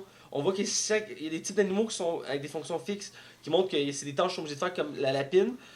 Ils disent qu'à la base, les lapins doivent être vendeurs de carottes. Ouais, il doit être cultivateur de carottes. Donc, là, tu vois tout de suite l'évolution des personnages, parce que le personnage va évoluer et il va chercher à briser les tabous et elle va tout faire. Ça va être rapide au début, après il va y avoir elle va surmonter des difficultés. Puis elle a pas envie d'être ça, tu sais, dans le fond. Puis la morale du film, à la fin, quand on apprend la tournure des événements, tout ça, et qu'on voit comme le méchant, qu'est-ce qu'il veut décider, c'est quoi son but dans la société, pourquoi il est en train de tout détruire la société, c'est qu'il remet en cause les bases fondamentales de la société. Oui, c'est ça, c'est profond comme Ouais, message. c'est très profond, puis c'est vraiment. Du coup, tu le Parce caches que- pas, puis là, t'es comme. Parce que toi, là, t'avais pas vu le film avant quoi aujourd'hui, je crois. Ben, en fait, j'ai écouté hier et aujourd'hui. Est-ce que tu t'y attendais à ce genre de Non. film? C'est pour ça que toi et moi et un de tes amis te disaient écoute, ce film-là, Ouais. tu vas vraiment aimer ça. Puis, ben, ça me rappelle qu'un de mes amis qui me parlait de le voir, c'est celui qui faisait nos chroniques écrits, Ouais. qui a arrêté de les faire depuis un certain temps. Et un des premiers qui avait parlé, c'est ce film-là. Il avait fait un bel article qui comparait le film à la société. J'avais Ouais, trouvé qui ça était très bon. très bien, ouais. Oui, et je tenais à le faire mention parce que c'est le premier à avoir travaillé sur ce film-là dans notre équipe. Guillaume, je te remercie. Je pense que pour vraiment parler de la saveur du film, on n'aura pas juste le côté spoiler du film. Ouais. Alors, ben, juste en appréciation générale, Mhm. le film, l'as-tu aimé? Je serais prêt à dire que c'est un des meilleurs films d'animation que j'ai vu depuis un bon bout de temps, même si j'ai beaucoup aimé Finding Doris. Je trouve que c'est le dernier film qui m'avait saisi autant, c'était peut-être Toy Story 3. Je pense que t'allais dire le dernier Air de glace. Là. Oh mon dieu, c'est de valeur, hein, la glace. Ah, c'est ma déception, moi. Les deux premiers, je les aime beaucoup, mais le reste, là... oh boy. Non, mais sérieusement, c'est vraiment un film d'animation de qualité. Puis c'est signé Disney, puis ça apparaît. C'est vrai que ça paraît. Moi aussi, j'ai adoré, je le dis souvent, je le répète, les films d'animation, j'ai de la misère. Moi, je m'arrête souvent aux films d'animation de super-héros. Des fois, je me laisse tenter comme Zootopia. Ou comme Ralph, qu'on a parlé tantôt, ou le dernier qu'on a commenté, c'est cette fois qu'on parle d'un film d'animation qui était Party de saucisses.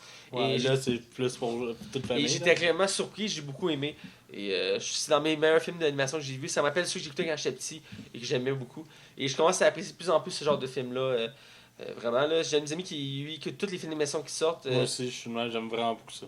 Et je suis en train de développer ce goût-là. Je pense qu'à la force du temps, je vais apprécier de plus en plus. C'est parce que la qualité est au rendez-vous. Ouais. Puis ça parle, tu sais. Ça vient nous chercher, c'est ça qui est bien. J'ai déjà hâte de voir. Écoute, avant qu'on glisse dans les spoilers, je pense qu'on va juste tout simplement aller dans le spoiler. Et voilà.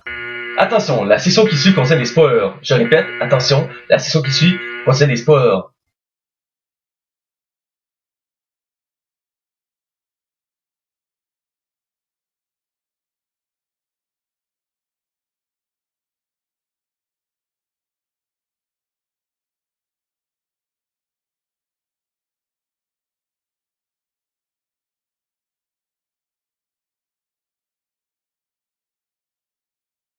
Alors, on est du côté spoil et spoiler. Spoiler, ouais. Spoiler. Spoilers. Je l'ai? Tu Malade. Alléluia, je peux mourir heureux. J'ai enfin réussi, je peux Tu mourir as heureux. conquis la vie. Tu peux m'achever maintenant. Bref, on va parler de ce qu'on a aimé du film, ce qu'on a moins aimé, ce qu'on a détesté. Ça, c'est ta partie préférée, là, tout ce qui est négatif. Là. Je te laisse t'en T'as occuper. toute la merde, hein? Ah, écoute, pire film de l'univers. À côté de ça, le dernier Air de glace, c'est un chef-d'œuvre. Même le dernier Maître du vent semble être un chef-d'œuvre. Oh! En vrai, tu parles? Ah ouais, hey, hein? J'ai même pas osé le finir. C'était la boîte. En tout cas, J'avais aimé l'anime, mais là, en tout cas. ouais. Bref, tout ça pour dire, Max, qu'est-ce que tu as aimé du film? Ah, écoute, j'ai tellement ri. Puis il y en a un gag que je ramène tout le temps parce qu'il me fait rire. C'est quand ils vont. Tu sais, ils enquêtent tout le long du film. Puis ils s'en vont dans le salon d'exhibitionnistes. Dans le fond, tout le monde est tout nu. Mais tu sais, dans le fond, c'est des animaux qui sont tout nus. Fait que nous autres, t'as l'habitude de voir des animaux tout nus. Ouais. À la base, ça n'a aucun impact sur notre vie, mais pour eux autres, c'est comme, oh mon dieu, tu sais, il n'y a pas de pudeur là-dedans. Mais c'est tellement drôle, puis c'est tellement une bonne idée de mise en scène. C'est vraiment bien passé. Là. Ah, j'ai tellement ri, là. Écoute, pour vrai, j'ai ri. J'ai fait sur pause pour rire tellement que c'était drôle. Écoute, je trouve tellement que c'était un bon flash. C'est sûr que les scénaristes, quand ils ont écrit ce scénario, ils se sont dit, oh, faut faire ça. Ah ouais, c'est bon. Autant c'est original, autant qu'on s'y attend pas, c'est vraiment. C'est une scène, j'étais vraiment surpris. J'étais comme, ben voyons. Puis j'ai vraiment trouvé ça drôle. Ça m'amène à ma scène. Ben moi, tu voulais dire autre chose dessus? Non, on va aller chacun notre tour. Ça m'amène à la scène, une de mes scènes préférées du film, qui est une référence à un de mes films préférés, qui est Le Parrain. Oui. À un moment donné, ils se font capturer par un mafieux, qui genre, c'est comme une gang d'ours polaires, qui sont habitués à mafieux, parce que là-dedans, la mafia, c'est les ours polaires. Puis là, ils sont emmenés dans une base. C'est quoi déjà le nom de l'animal qui fait le parrain? Je sais pas c'est quoi, je pense que c'est genre un hamster ou je sais pas quoi. C'est pas un hamster. C'est un rongeur, là. C'est un genre de bébête, là. une espèce de belette, je sais pas quoi. C'est tout petit. Puis là, t'as genre plein d'ours polaires qui rentrent dans la salle, ils commencent plus à avoir peur. Puis là, t'en as deux gros qui rentrent. Oh mon dieu, puis t'as un gros qui rentre. C'est comme, c'est-tu lui? Puis là, il s'assit, puis il rouvre sa main. Puis là, t'as le petit rongeur sur une chaise. Puis il est habillé avec un petit veston noir avec la petite rose. Puis genre, il y a comme de la fumée, puis une petite voix comme. D'où vient la journée de mariage de ma fille? Oh man. Puis il a fait genre la même scène que dans le parrain où genre, il juge l'autre, puis l'autre comme non mais excusez-moi, puis là, il est assez excusé, il fait non, tu m'insultes. Ah, c'est tellement drôle. Puis là t'as sa fille qui arrive full joyeuse, puis là, elle fait hey je connais elle, puis elle me sauver, puis tout, là il fait t'as sauvé ma fille, je suis éternellement reconnaissant, je vais t'aider. C'est vraiment la référence du parrain que j'ai adoré, puis j'étais tellement surpris de voir ça dans un film comme ça que j'ai trouvé ça tellement drôle. Les deux scènes, celle que tu as dit, puis celle-là, je pense que c'est mes deux scènes que j'ai trouvé les plus drôles. Ah, moi, la scène des paresseux. Écoute, j'ai vu l'extrait, mais tabarouette, c'est drôle. Ben, moi, j'aime quand il dit on va aller voir mon ami Flash. Là, ils sont là, il fait oh, tu viens, c'est pas des paresseux. Puis ils sont là, il fait salut, comment ça va? Il fait salut. Ah, encore plus longue que ça. Ah, c'est tellement drôle. Tu connais-tu la joke de non, non! C'est ça la joke, c'est ça la joke. Puis il parle lentement, puis il fait exprès pour prolonger la conversation. Ah! J'aimerais ça voir le gars qui faisait ce personnage-là, ça doit être tellement drôle. Ah, écoute, c'est tellement drôle. Puis ils le remettent à la fin du film juste pour en mettre une couche. Il arrête un auto qui roule genre 180 dans le plein milieu de la ville. Puis il roule sur sa tête, il fait Hey Flash! Puis il fait Salut! il est en char dans le fond, là, puis il part en char de course. Ouais, puis le film finit de même, genre c'est comme ça. C'est excellent. Ah, c'est ça des meilleurs. Mais sinon, t'as-tu aimé le concept de. On enlève le concept, tout le message en arrière. Que dans le fond, la base du film, c'est que dans le fond, ils les retournent en animal primal, dans le fond, oui. qui vont attaquer. C'est quoi, c'est la rage, je crois? C'est comme une rage, là, c'est une espèce de poison qui te fait emmener dans tes instincts animaux. Parce qu'ils t'inquiètent pour vrai, les animaux comme les loups, tout ça, qui sont contaminés. Puis, tu sais, tu le sens qu'ils sont vraiment imposants, puis qu'ils vont, tu sais, qu'ils peuvent dévorer la peine d'un coup, dans le fond, là. Mais sérieusement, je trouvais ça intéressant. Puis, tu sais, puis c'est grâce à ça qu'ils tournaient aussi autour du pot sur le fait qu'il y a du racisme. Parce que t'as les proies, puis là, ils voulaient séparer ce qui est féroce des proies. Les proies. Tu sais, c'est vraiment donner un message par rapport au, mettons, que t'as la... Tu sais, dans le fond, comme si c'est un chrétien, québécois, américain. Je viens du Canada, puis l'autre, il vient de... Il vient d'ailleurs. Il vient d'ailleurs, puis que c'est 2 contrats, puis que ça peut pas marcher ensemble. Mais dans le fond, ça prouve que que ça peut marcher. Ça peut marcher, c'est ça. L'assemblage est possible.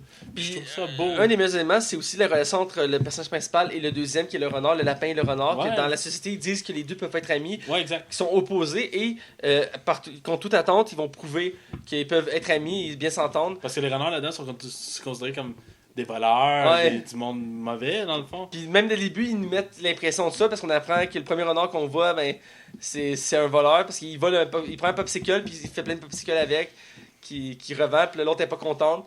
Ben, c'est parce qu'ils disent tout le long que toute sa vie, c'est un renard, fait que c'est une merde. Fait que le gars, il se dit en tête, bon, ben, je suis une merde, tu sais. Puis ça m'appelle la scène, à un moment donné, ils sont dans un parc. Puis là, genre, il dit Tu me fais pas confiance? Elle dit Ben là, oui. Il dit Ah ouais? Il s'approche pour l'attaquer. Puis là, elle arrive pour prendre son stuff. Puis elle dit C'est ça, je pensais. Tu as des préjugés envers les renards. Tu penses qu'on est tous des chats. Ben, c'est comme comparer un musulman à une personne qui a la croyance musulmane. J'ai tellement trouvé cette scène-là comme profonde en termes de relations. Depuis de mise en scène. Écoute, ça nous ramène à nous, là, quand on juge les autres, qu'on est sur la scène de la défense. C'est un peu comme en ce moment où que Trump met des décrets anti-immigration pour refuser les musulmans. Aujourd'hui, il a annoncé qu'il y a des décrets qui vont avoir 6 pays qui ne pourront plus jamais venir aux États-Unis. Ouais. C'est grave. Mais il exclut l'Iran. Il a dit que la bonne nouvelle, il exclut l'Iran. L'Iran est correct. Parce qu'il est ami des États-Unis. C'est plate, en tout cas. Bref, tout ça pour dire que c'est une bonne façon de voir les valeurs de notre société. Que le long, c'est de même. Et la méchante, j'ai trouvé intéressante parce que c'est une méchante qui avait quand même un bon fond. Parce que dans le fond, c'est une mouton qui est l'adjointe du maire. Et que là, tout le long, je cherche à savoir qui crée le bordel dans la ville. Parce que les animaux, les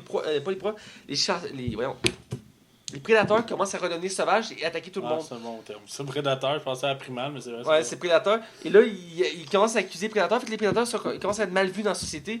Ils commencent à être malaisés. Là, les gens ont peur, ils se cachent, tout ça. Et là, on apprend à la fois que c'est le mouton qui a fait ça. Et son but, c'était juste que les proies aient le dessus, puis ils sont toujours mis de côté. Ouais. Parce qu'elles sont moins importantes, vu que c'est des proies. Tu sais, ils sont plus faibles, ils ont moins d'incompétences, tout ça. Et là, elle voulait comme remettre les pendules à l'heure et faire que ce soit juste. Mais elle s'était poussée à un côté vraiment. Tu sais, elle avait comme rendu vraiment méchant. Mais j'ai aimé le principe que c'était de valoriser ceux qui sont les plus démunis, les moins représentés. Ouais, puis si on en revient, si tu me permets, sur le fait du personnage féminin fort, j'aimerais ça y revenir parce que je voulais pas trop en parler dans la section non spoilers. Ce qui est intéressant aussi, c'est que c'est un peu comme Rey dans Star Wars épisode 7. Elle n'a pas besoin de Finn pour continuer. Alors, même l'affaire avec le renard, quand le renard dit non, tu me suis, elle fait non, c'est tout moi que tu suis. Tu sais, elle est tout le temps là, puis elle va se mettre devant, puis elle n'a pas peur. Écoute, elle fait 3 pieds là-dedans, là, tu sais, contre un bœuf de 50 pieds, là, tu sais, puis elle n'a pas peur, puis je trouve ça cool qu'on mette en emphase que n'importe.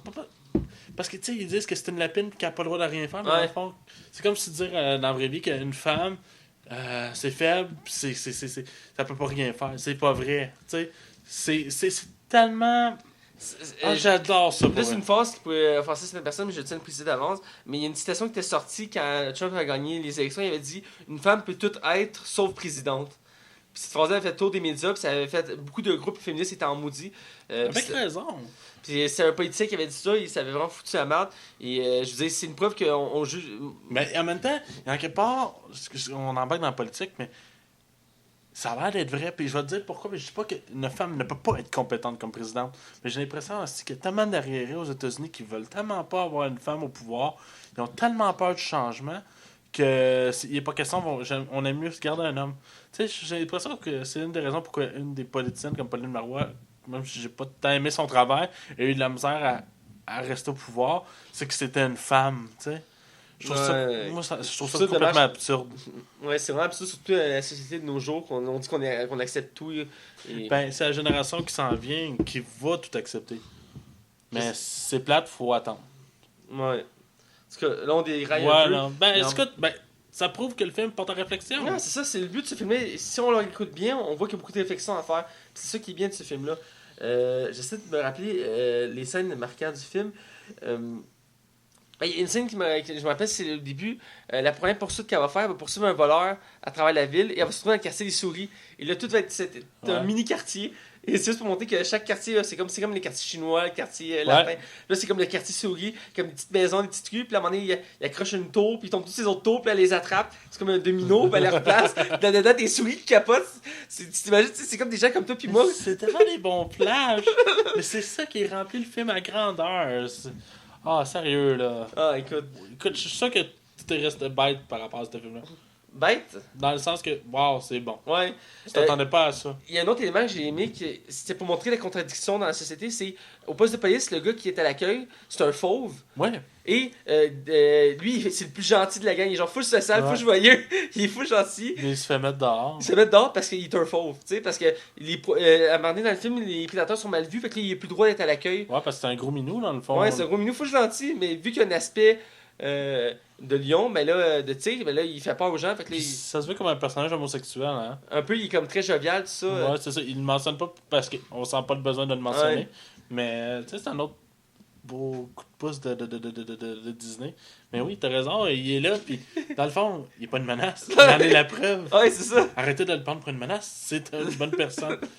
C'est de mettre tout le monde dans le même bateau, puis c'est ça que le film parle. J'ai mis aussi la comparaison de. Ils ont pris certains animaux pour certains rôles, comme mettons, comme je dis, les ours polaires, c'est la mafia. Ouais.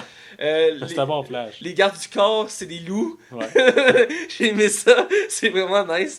C'est vraiment des petits. Puis, j'avais une seule crainte au film, puis je suis content qu'il soit pas tombé dans ce problème-là. J'avais peur qu'ils tombent en amour, les deux personnages principaux, parce que même la fin te laisse sous-entendre que peut-être qu'il y a une petite romance qui se crée, puis même finalement, non. Je sais pas si tu. Je suis peut-être le seul. Non, ben, c'est le genre de film que je voyais pas l'intérêt de mettre une relation d'amour comme ça, parce Moi non que plus. si on a un droit à un personnage fort, puis un personnage secondaire qui est là pour soutenir et non pour être là comme deuxième personnage principal. Ouais. Le renard, il est là comme pour compléter. Je veux dire. Ben, c'est vraiment une amitié. Ouais. Je sais pas, c'est peut-être moi qui. Non, je pense pas, puis je pense pas que c'était nécessaire. Ben, à la fin, Ça aurait vraiment pas été nécessaire.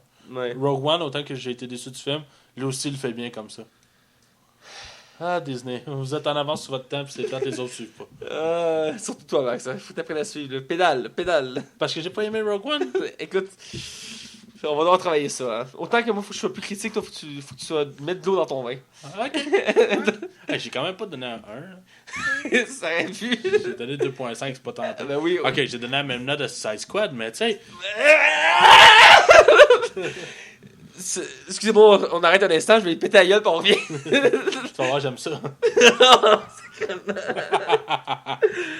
Oh my Bon, god. ben, on est pas pour la note. Ouais, je pense que ça va être la note. Ouais. Tu donnes combien? Moi, je donne un 4, sans hésiter. Toi, combien T'as tu donné un donnes? 4 à ça, puis 2.5 à Rogue One. Ben ouais, c'est ça, j'ai dit j'aime les bons films. Oh, je vais me faire envoyer Je chier. vais te remplacer, ça continue de même. Là. Ben, c'est un bon film, Rogue One, mais en tout cas. Ouais, bref. Ben, écoute, ça arrive de temps en temps, ça arrive de plus en plus qu'on a des notes similaires. Moi aussi, je donne un 4. Pour les films d'animation que j'ai vus dans ma vie, je dirais que c'est dans les tops de films. Et il va être longtemps, je pense, marquant, parce que pour la façon qu'il compare le film à notre société, c'est quelque chose de très intéressant. Et juste pour ça, ça va amplement. Et aussi pour les références, surtout que moi, un de mes films préférés, c'est Le Parrain. Ils reprennent la meilleure scène du Parrain dans le film et ça me fait beaucoup rire. Et toutes les bonnes idées qu'on a eues pour ce film-là, c'était vraiment bon. Donc, je donne un 4 sur 5, sans aucune hésitation. Et je pense que c'est le temps du mot de la fin. Ouais, c'est ça, on va y aller avec les plugs. Où qu'on peut te suivre, Max? Sur la Ligue des Cinévores, la Ligue des Cinévores, vous pouvez nous suivre sur YouTube, RZO, iTunes, Facebook, Digipod. Twitter, Digipod, RZO. As-tu déjà dit Balado Québec. Ouais, Balado Québec, iTunes. Sinon, je vois pas l'intérêt de me prononcer. Lui sur Facebook, Twitter, Tinder, Instagram. Non, pas Tinder, bébé. Je suis pas sur Tinder, ok, mon amour? Je suis pas sur Tinder. Son profil, c'est qui aime le sadomasochisme? Ouais, mais parce que t'arrêtes pas de m'envoyer des loves. Je t'arrête pas de te skip, t'en reviens tout le temps. Arrête de te faire des profils. T'imagines des choses. J'ai vu Hugo, pis t'es comme. J'étais allé au danseur, ça se passe. Ok, en tout cas. Je pense qu'on en parlera pas ici, qu'on va se sentir mal à l'aise. Moi, on peut me suivre sur Facebook. Moi, le podcast? Il a écouté quelques épisodes. Je sais pas s'il a écouté les récents, mais je sais qu'on a au moins écouté 2 ou 3 à date. Bon, on le saura pas. Ben, en tout cas, je vais demander prochainement, mais tout ça pour dire qu'on peut me suivre sur Facebook. Ouais. On peut me suivre sur les poissons 3 étoiles. Actuellement, nous sommes en restructuration d'équipe. On a sorti une vidéo. Mon collègue Ismaël. Cette semaine, il y a 2 jours. Je l'ai même pas vu. 2 jours, 3 jours. Mon ami Ismaël a publié une vidéo, un projet qu'on était censé faire en équipe. Et là, il a décidé de le terminer tout seul, donc ça crée discorde dans l'équipe. Et pour l'instant, les poissons 3 étoiles sont sur la stand-by. Ah ouais. On est en train de discuter parce que là, il y a des problèmes. Parce que c'est pas la première fois que mon ami Ismaël fait un projet de son bord. On commence un projet puis il finit de son bord. Je trouve ça dommage parce que le travail d'équipe, c'est important. Comme notre dynamique, toi et moi. Ouais, chaque semaine, On travaille en équipe, on crée l'épisode ensemble. Et là, je trouve ça dommage quand ça arrive des choses comme ça. Ismaël, c'est un de mes très bons amis. Je tiens beaucoup à lui. Et c'est quelque chose qu'il faudra travailler parce que là, nos projets sont en train de tomber à l'eau à cause de ça. Je trouve ça dommage. Mais là, ça existe toujours, le Poisson 3 étoiles. Et une dernière vidéo, c'est un montage très intéressant autour de Batman. Avec des figurines et c'est vraiment pas pire, mais ça a été intéressant de le faire à 3 parce que là, dans premièrement le script il est écrit au complet, mais moi et Hugo on avait déjà travaillé dessus et c'est lui qui fait toutes les voix vu qu'il est tout seul. Je trouve ça dommage pour ça aussi, ça enlève un peu d'immersion aux vidéos. Bref, c'était mes commentaires là-dessus et je pense que c'est le temps de vous dire à la semaine prochaine. La semaine prochaine, et continuez à suivre notre page, commentez, partagez, restez à l'afflux. Puis on va le dire, on dit allô aux nouveaux auditeurs. C'est le fun parce que on se travaille fort sur ce projet-là. Puis actuellement, on n'augmente pas de 50 personnes par semaine, mais il y a une évolution constante. Puis ça nous motive à vouloir continuer. On le remercie. Je sais pas si c'est à cause que maintenant Max est ouvertement déclaré sadomasochiste. Je pense que c'est un lien. Ben, c'est sûr que ça amène du monde. Ah, ça c'est clair. Dont ma mère, fait que c'est cool. Mais oui. T'es une drôle de famille, hein? Ouais. Bref, c'est qui frappe. Ça vous attend, on vous dit à la semaine prochaine. Oui, sur ça, on va finir l'émission. Alors, à la semaine prochaine, restez nôtres. Et on vous dit déjà qu'est-ce qu'on va parler la semaine prochaine. On va parler de Logan. Faut pas que tu choques. Non, je ne choquerai pas, toi non plus. Non. Alors, j'espère que tu vas donner une bonne critique à ce film-là. J'espère. On en reparle la semaine prochaine. Au revoir. Bye.